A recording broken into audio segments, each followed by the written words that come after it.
Genesis chapter 35. God said to Jacob, "Get up, go to Bethel and settle there. Build an altar there to the God who appeared to you when you fled from your brother Esau." So Jacob said to his family and all who were with him, "Get rid of the foreign gods that are among you. Purify yourselves and change your clothes. We must get up and go to Bethel. I will build an altar there to the God who answered me in my day of distress. He has been with me everywhere I have gone."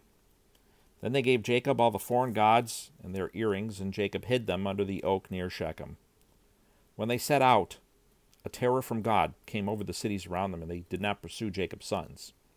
So Jacob and all who were with him came to Luz, that is Bethel, in the land of Canaan. Jacob built an altar there and called the place El Bethel, because it was there that God had revealed himself to him when he was fleeing from his brother. Deborah, the one who had nursed and raised Rebekah, died and was buried under the oak south of Bethel. So Jacob named it Allon Bachuth. God appeared to Jacob again after he returned from Padan Aram, and he blessed him. God said to him, "Your name is Jacob. You will no longer be named Jacob, but your name will be Israel." So he named him Israel.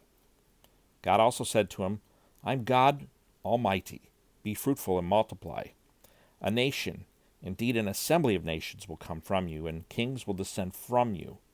I will give to you the land that I gave to Abraham and Isaac, and I will give the land to your future descendants." Then God withdrew from him at the place where he had spoken to him. Jacob set up a marker at the place where he had spoken to him, a stone marker. He poured a drink offering on it and anointed it with oil. Jacob named the place where God had spoken with him Bethel. They set out from Bethel. When they were still some distance from Ephrath, Rachel began to give birth, and her labor was difficult. During her difficult labor, the midwife said to her, "Don't be afraid, for you have another son." With her last breath, for she was dying, she named him Ben-Oni, but his father called him Benjamin. So Rachel died and was buried on the way to Ephrath, that is Bethlehem. Jacob set up a marker on her grave. It is the marker at Rachel's grave still today. Israel set out again and pitched his tent beyond the tower of Edar. While Israel was living in that region, Reuben went in and slept with his father's concubine Bilhah, and Israel heard about it. Jacob had 12 sons. Leah's sons were Reuben, Jacob's firstborn, Simeon, Levi, Judah, Issachar, and Zebulun.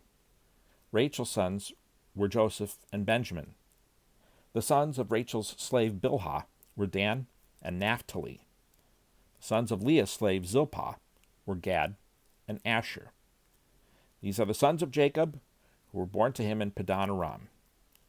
Jacob came to his father Isaac at Mamre in Kiriath Arbor, that is Hebron, where Abraham and Isaac had stayed. Isaac lived 180 years. He took his last breath and died, and was gathered to his people, old and full of days. His sons Esau and Jacob buried him.